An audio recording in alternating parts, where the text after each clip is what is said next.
రాష్ట్ర ప్రభుత్వం సంచలన నిర్ణయం తీసుకుంది. తల్లిదండ్రుల సంరక్షణ, ఉద్యోగుల బాధ్యత బిల్లుకు తెలంగాణ అసెంబ్లీ తాజాగా ఆమోదం తెలిపింది.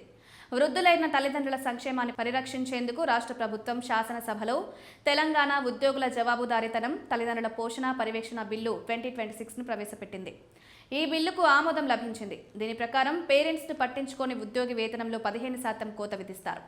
ఆ నగదును పేరెంట్స్ ఖాతాలో జమ చేస్తారు. రాష్ట్రంలోని ప్రభుత్వ, ప్రైవేట్ ఉద్యోగులతో పాటు ప్రజాప్రతినిధులకు ఈ చట్టం వర్తిస్తుంది. పేరెంట్స్ను పట్టించుకోని వారికి ఇది గుణపాఠమని, అలాంటి వారిని సామాజిక బహిష్కరణ చేయాలని సీఎం రేవంత్ రెడ్డి వ్యాఖ్యానించారు.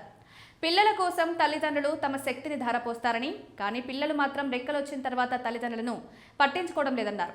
వృద్ధ దంపతులకు అండగా నిలవడానికి ఈ చట్టం తెచ్చామని తెలిపారు. ఇక సహాయం కోరుకునే తల్లిదండ్రులు ఒక ప్రత్యేక అధికారికి, సాధారణంగా జిల్లా కలెక్టర్కు అధికారిక దరఖాస్తును సమర్పించుకోవచ్చు. కేసును సమీక్షించి తగిన ఆర్థిక భత్యాన్ని నిర్ణయిస్తారు. ఈ కోత ఉద్యోగి జీవితంలో 15% లేదా నెలకు 10,000 ఇలా ఈ రెండు ఆప్షన్లలో ఏదో ఒకటి ఉంటుంది.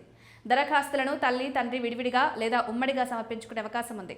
సంబంధిత అధికారి 60 రోజుల్లో ఈ విషయాన్ని పరిష్కరించాల్సి ఉంటుంది. అయితే ప్రత్యేక అధికారి చర్యలు తీసుకోవడంతో విఫలమైతే ఆ తల్లిదండ్రులు పదవీ విరమణ చేసిన హైకోర్టు న్యాయమూర్తికి అప్పీల్ చేసుకునే అవకాశం ఉంది.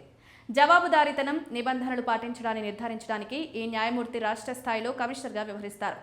ఈ చట్టాన్ని ఉద్యోగులు, ప్రజాప్రతినిధులకు సైతం వర్తింపజేస్తూ ఈ బిల్లుకు ఆమోద ముద్ర వేశారు.